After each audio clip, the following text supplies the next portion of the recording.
Howdy friends, Bernardo Spaniel from Nardio.net, and I have an interesting video for you today. If you're interested in Warhammer Underworlds, recently Games Workshop has released two versions of the same game that are nearly identical, except for the price and one of the units. So this one costs 50 bucks. It comes with Range Stormcast Eternals and a Spectral Guard. I call them the skeletons from now on. I can't say that. But for 50 bucks, actually it's 60 from Games Workshop, 50 from third-party resellers. I got it for 50 on Amazon. You get this starter set. And it comes with what I was looking forward to, a Start Here guide, which is like a 56-page booklet that walks you through the process of playing your first game, step by step by step. I spent before, I believe it was $80 to $90 for Warhammer Underworlds Narwood, and the rules were unbelievably unclear for us and frustrating and confusing, and we just didn't get it.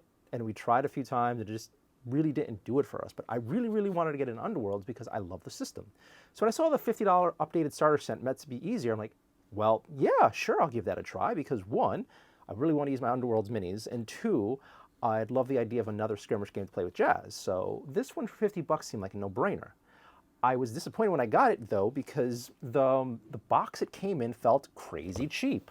Like, it dents in, and you wouldn't really trust having this in a stack of bookshelf games because it's just made cheaply, it seems. Unlike the usual Games Workshop bookshelf games, which are kind of like tanks, and you can stack like a whole bunch on top of each other, and you're fine. Not with this one.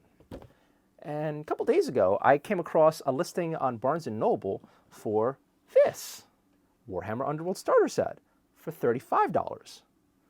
And it seems to come with nearly the same thing, except the Stormcast Eternals that come in this one are melee-oriented. That's it. Same skeletons. When I opened the book and I compared the two, well, first things first, it came in a much better box. Much, much sturdier box. This feels like the boxes you're supposed to come in. And that was weird because I paid more for this, but this seems better. So that's the difference. But it comes with a cast of melee Stormcast Eternals.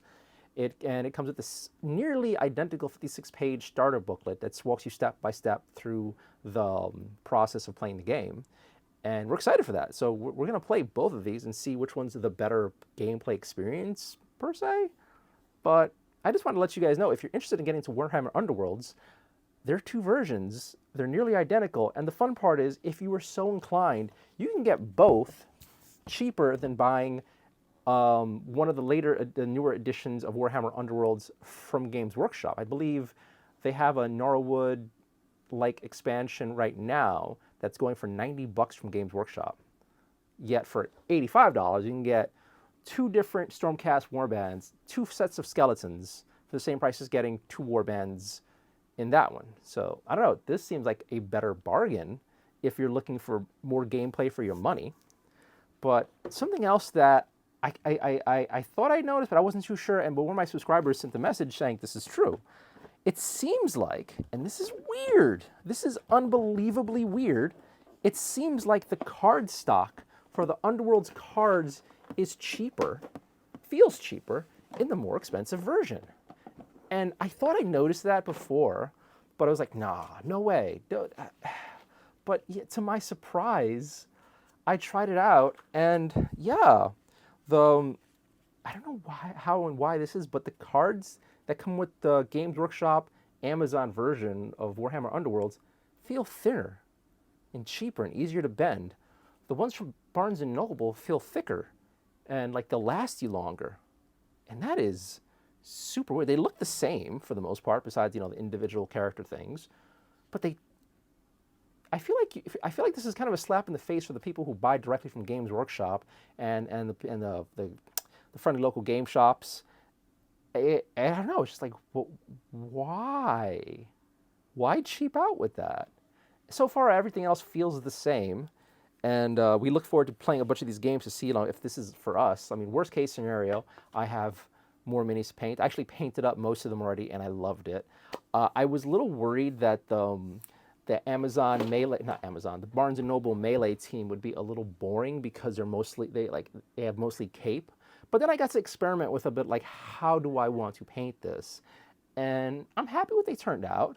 I still actually want to go back and redo the Stormcast Eternals from the more expensive Games Workshop version, the ranged ones, because I just kind of rushed through them, but it was a fun little project. And I kind of want to play with both more until I get them OCD perfect. I normally don't do that, but I love the Stormcast Eternals. They're really, really, really gorgeous models to me. And after discovering how people throw their interpretations of what each one is, and seeing a bunch of really cool looking teams that are like they look vastly different, but they're the exact same team. Like, I kind of want to play with it more. So I made these guys a lot brighter and play with colors and layers a bit more than my usual gold. A little bit of dry brushing, and we're done. But yeah, so that's some news for you. If you're interested in Warhammer Underworlds, you're looking for a gift for someone, the $35 game seems like the way to go. I haven't really played much, so I can't really tell you guys that side of things, but I don't know. I'm excited for this. And yes, there's going to be Underworlds content. Actually, tonight we should be able to sit down finally and play some games. So here's hoping we actually get to doing it. Besides that, I hope you're all good. Hope you're having a wonderful week. I hope you're all doing exceptionally well. And be happy, be healthy, touch grass, go outside, enjoy the world. And yeah, leave some comments if you want. Stay cool. Bye.